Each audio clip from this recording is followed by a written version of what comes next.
Hey everyone, this is FIDE Master Dennis Monokroussos, and I've got a really cool game to show you today, and one that I never thought I'd see.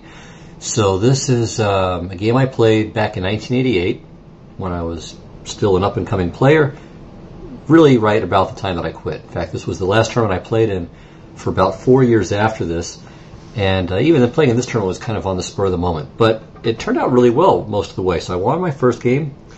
Round two, I played Elliot Winslow, who's an IM. He might have been an FM at the time, but he's an IM now, and I beat him very quickly with black in a Schliemann.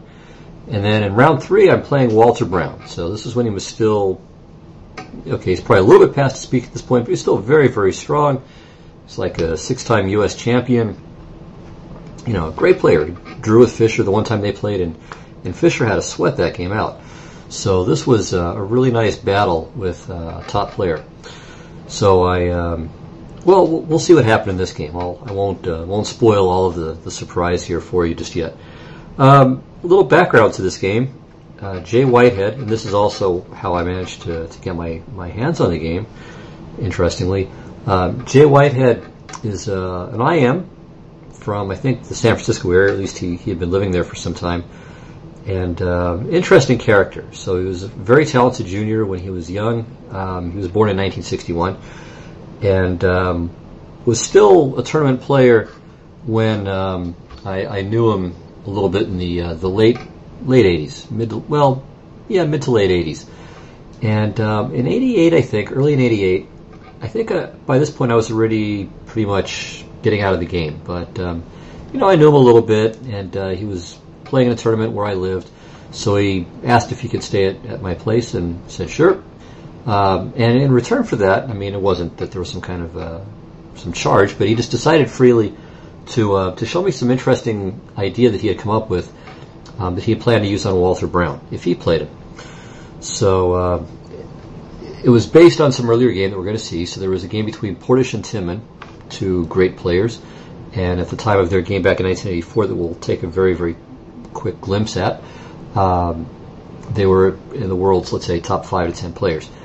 Anyway, that game was a draw, and if I remember right, Whitehead was aware of some improvement that Brown was using, that Walter Brown had planned, that he had perhaps used in some Swiss events, and so he had some improvement on this. So I don't remember all of the details, and I didn't remember all of the details after he told me, because it was months later, and you know, I didn't write it down, and I was out of tournament chess. But funny enough, you know, later that year, I'm playing in this tournament against Walter Brown, lo and behold, and I have white.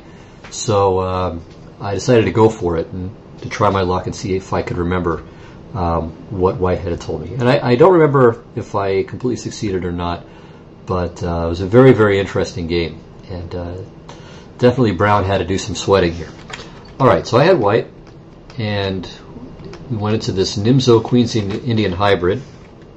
I don't think I've ever played this the rest of my life. Maybe in some blitz games at the time. I mean, Kasparov was playing this kind of system very frequently. I mean, also playing it through a Nimzo move order with knight c3, bishop b4, knight f3. I mean, it's sometimes even called the Kasparov variation. So I had kind of had some kicking around with that line, but I don't think I ever actually had it in a tournament except for this game. All right, so all of these moves have been played thousands and thousands of times. I don't remember when bishop to e5 was invented, but this was a relatively recent vintage at the time of this game back in 1988. Okay, f6, d5, ed, cd, bishop c3, and bishop takes d5. So black is grabbed a pawn, but white's got a lot of assets here. We'll lead in development, especially after castle's queenside. The bishop pair, although black takes care of that right now. But you can see the black king is really kind of, it's in a scary position. I mean, castling kingside is certainly highly risky, to put it mildly. I mean, white's going to play h4, maybe e4, maybe queen d3, with the idea of going to g6. I mean, there are a lot of things really unpleasant in the black position here. So the Portish-Timman game continued bishop to f7, h4, g4, and then knight to e5. So this is kind of a neat, tricky move here. Now Timman played bishop h5, and All right, there's been a lot of analysis of this game. I don't really recall the details. This one ended in a draw by perpetual check, so I'll just quickly show you how the game ended. Again, there was a huge analytical dispute at the time with Timon and Dvoretsky and other people kind of debating where or if Portish missed a win. But certainly it's clear, if nothing else, that Black had to do a great deal of suffering in this game before pulling it out. So it ends in perpetual. So I mean, even if the white king wanted to go to e1, there's queen takes f2. So the king can't get away, and it was a draw here.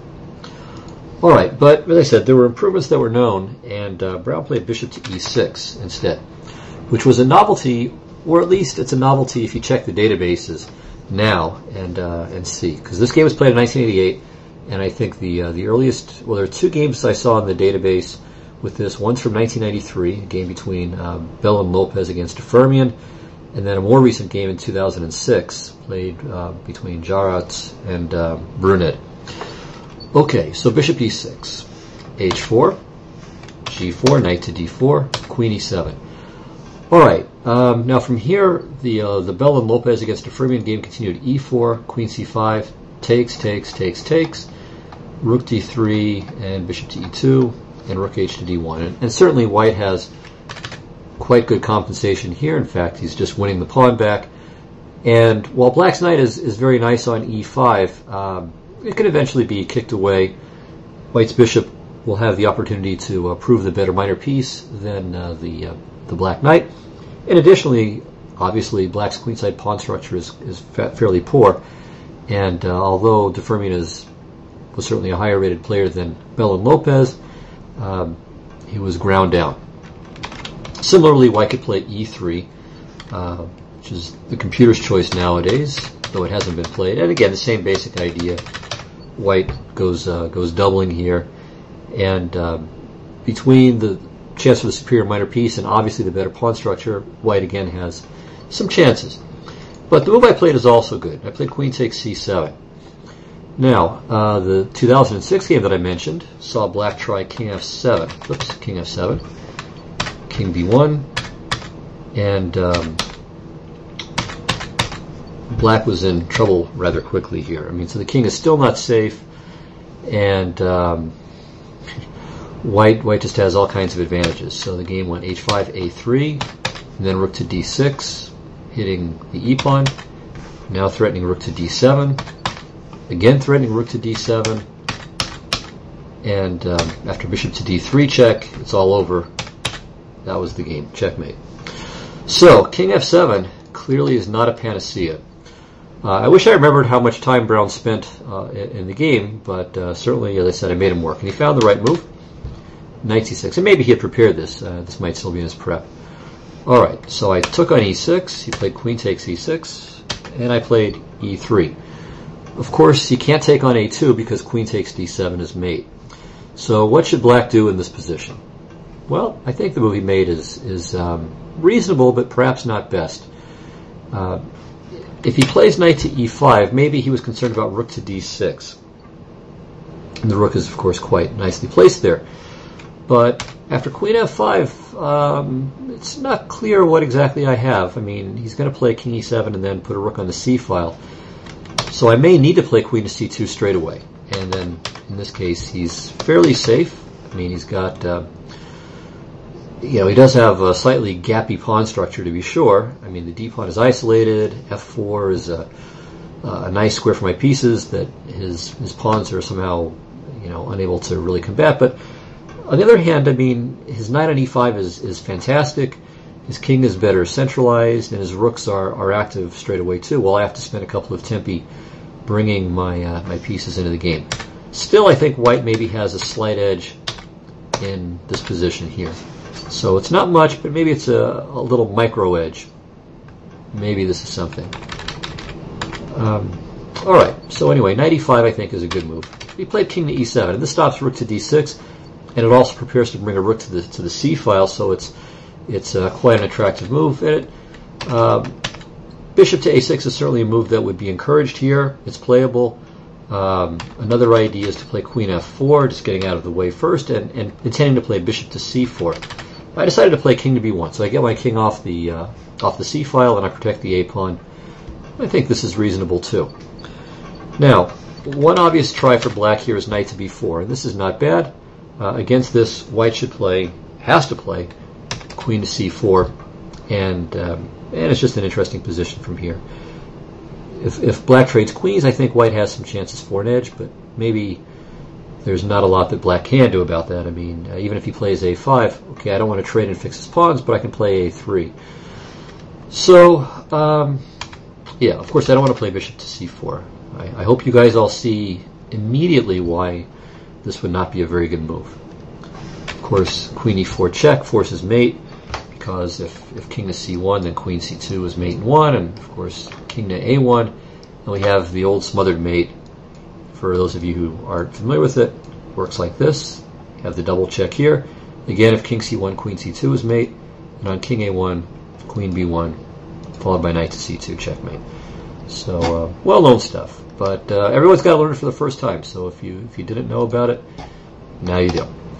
Alright, so knight to b4 was not a bad move. You played rook a to c8, and I played queen f4. Again, aiming to play bishop to c4. So he stops it correctly with knight to e5. Now I played bishop to a6, more or less completing my development, and, well, doing it with tempo and trying to prevent him from doubling rooks on the c file. He plays rook to c5, and now he's threatening rook to a5. So there are a number of ways that I can address this threat. One is with a3, of course, so the a pawn won't be hanging. Another is b3. An interesting and really kind of peculiar looking move, but one that might be best, is bishop to b7. So this way I can bring my bishop back into the action via e4, for example, where it might go to f5 or maybe go to c2 and b3. Another possibility could be e4 followed by bishop to d5. So there's a very good, very strong logic behind this move. I played slightly different. I played rook to d4, and it also deals with rook to a5 in its own way. So if he plays rook to a5, I have two good responses to this.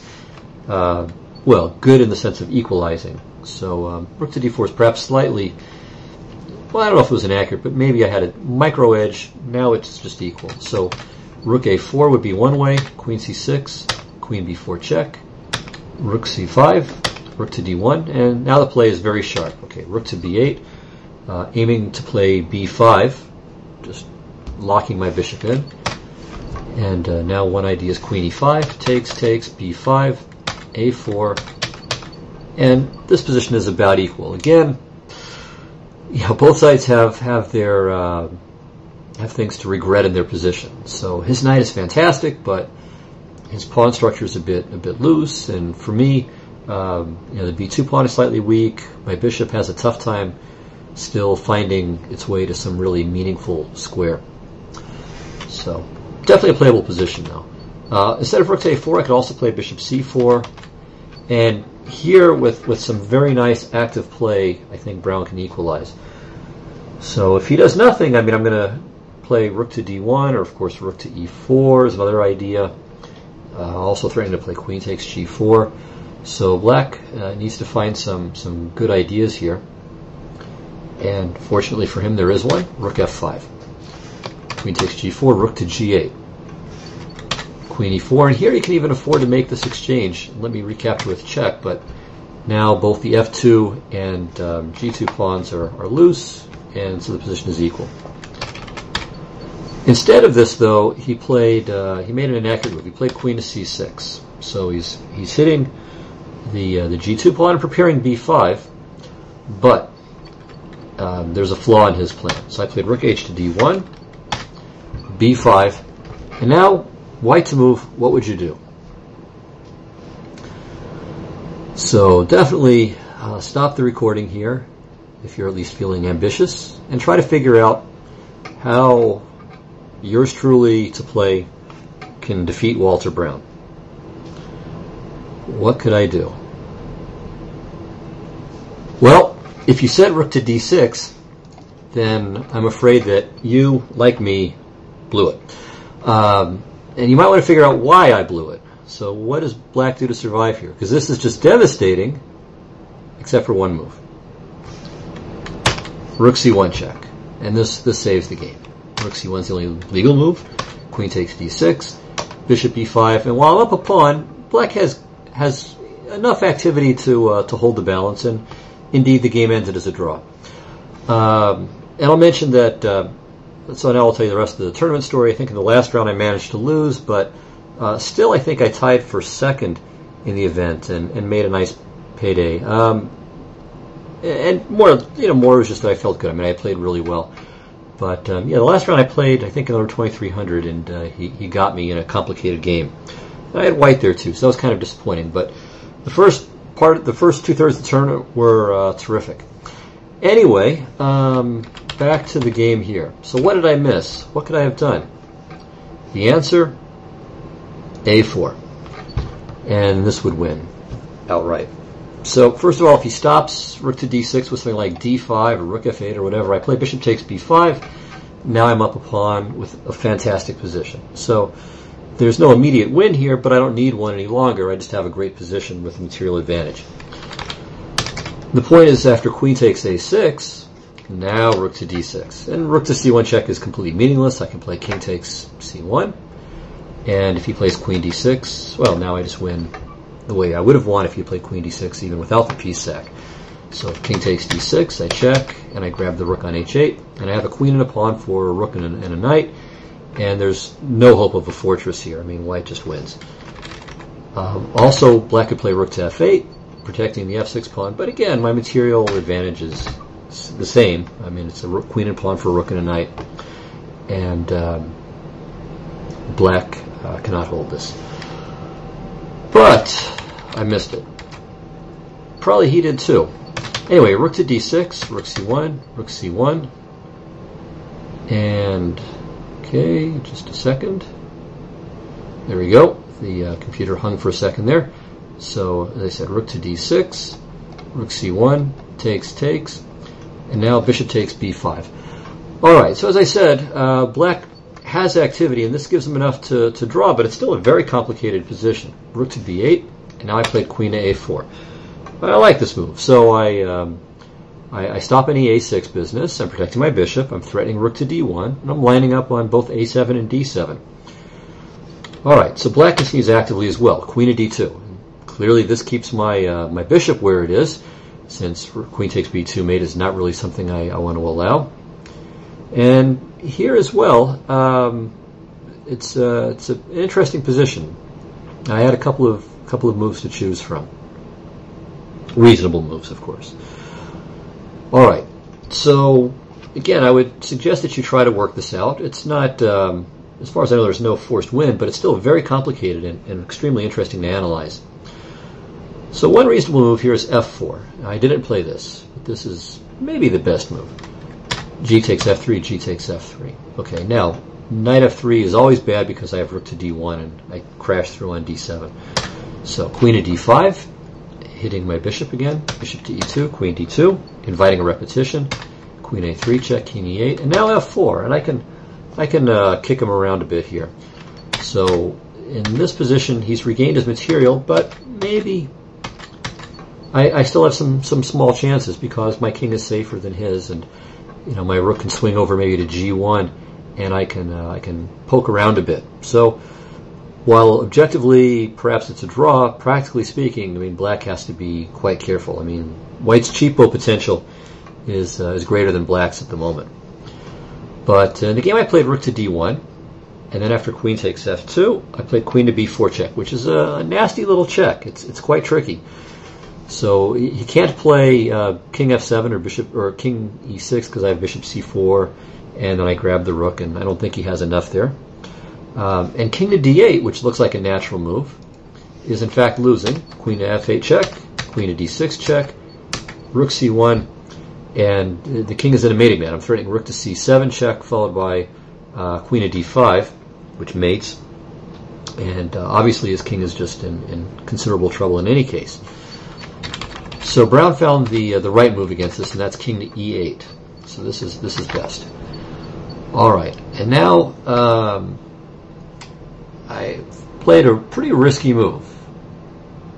I got away with it, but it's quite risky. So queen to b3 is, I think, the safest approach, threatening just to check on g8. And if he plays king e7, then I play queen to d5. And here, black might be forced to give up the exchange. And this is perhaps about equal, but it's obviously very complicated. His king is a bit exposed. His knight is great, though. His g-pawn is a dangerous asset. So who knows what's going on here? This is very, very messy. A simpler move for black is king f8. And on queen b4 check, okay, he could repeat with king to e8 or invite a repetition if I play queen to b3. If he plays king g7, this is also okay, but it's a bit risky. But he can hold the game here like this, and now, all right, if I play a4, black to move and draw, how does he do it? Rook takes b5. And on a b5, he plays queen a4 check, queen e4 check, back and forth. Instead of a4, I can play queen takes e5, and then he plays queen b5, queen f6, queen b6. And otherwise, he could be losing, but this is enough for him to hold. I can't play queen f7 check followed by rook f6, because then I get mated on b2. So my queen has to stay on the diagonal, and that gives him just enough resource to hold the game.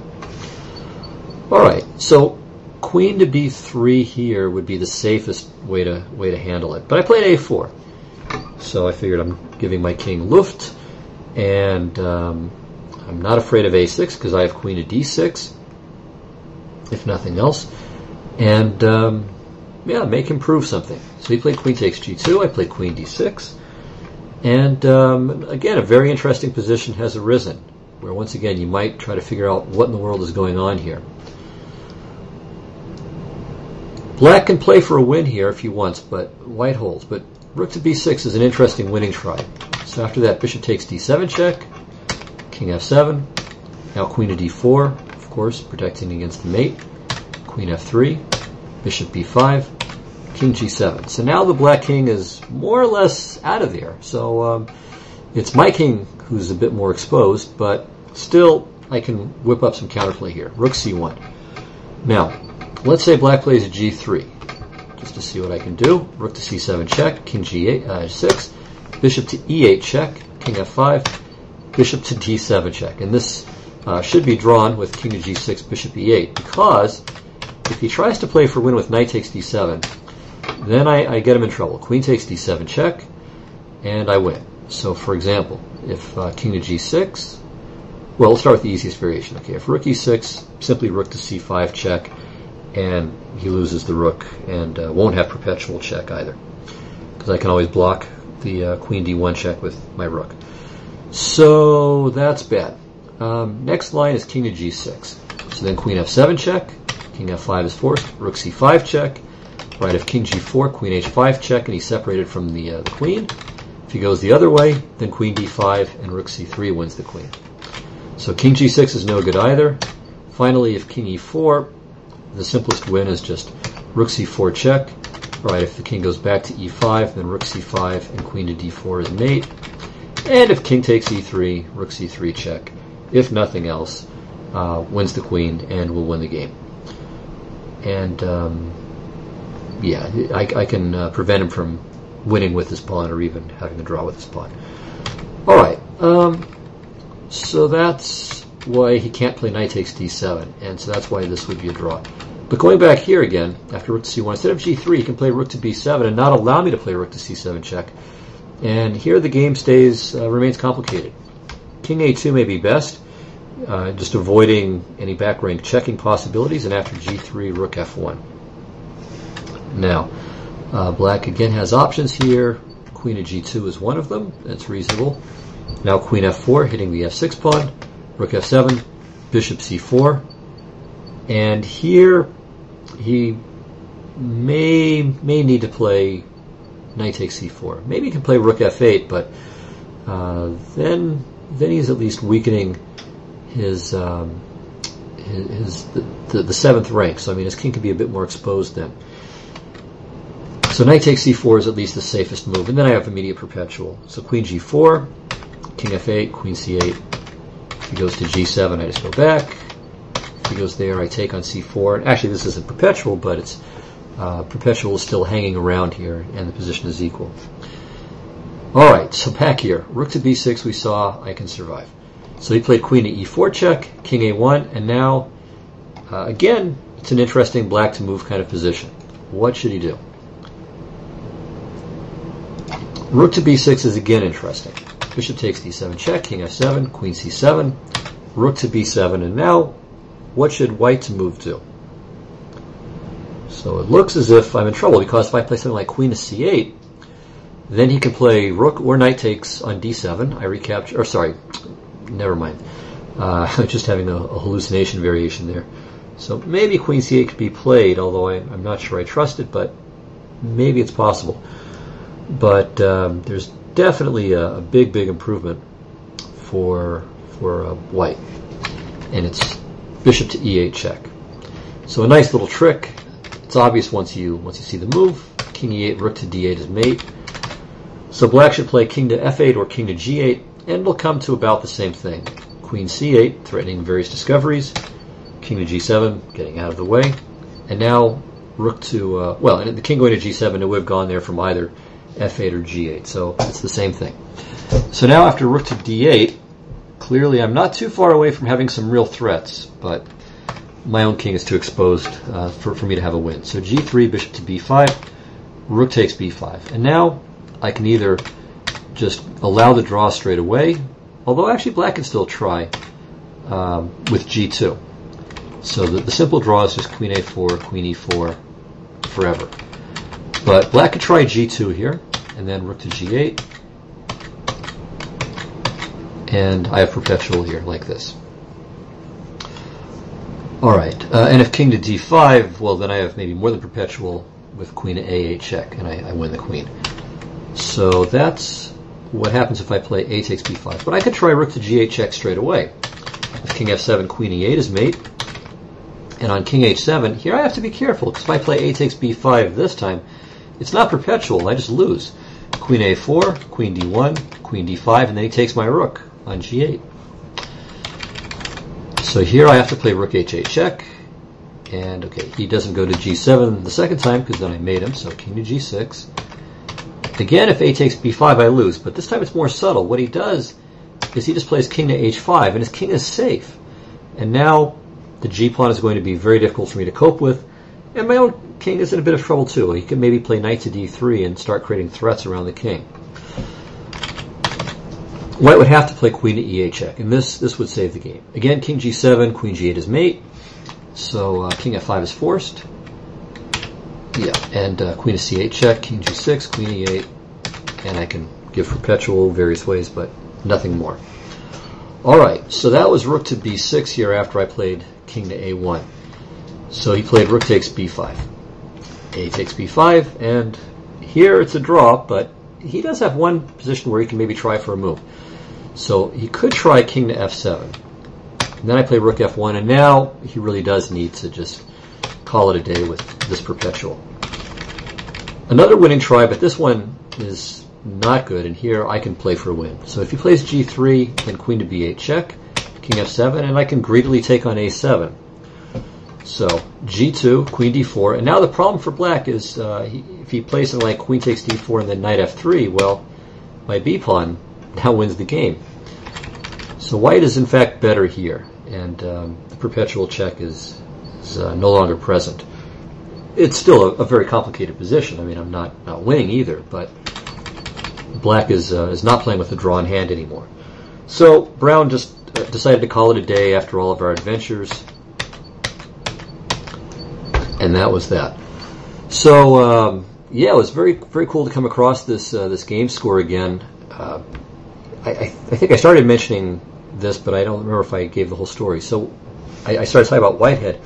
Well, Whitehead unfortunately passed away just a few days ago, and I had mentioned this on my blog, and mentioned the story that I had played Brown, and had that Whitehead had given me some ideas a few months before that, but I had lost this game, so I had I won't even get into the details of this, but I no longer had the game, and someone commented about this game.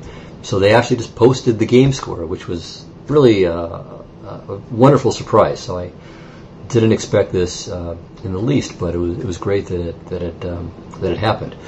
So that's how I came across it. I'm happy to have come across it. I'm glad that I got the game, but it's a terrible occasion on which to get it. So I mean, he was a young guy. I mean, relatively young guy. I mean, he was going to turn 50 in about a week or so, and I guess it was from cancer that he died. But he was a nice guy. I mean, I knew him a little bit, and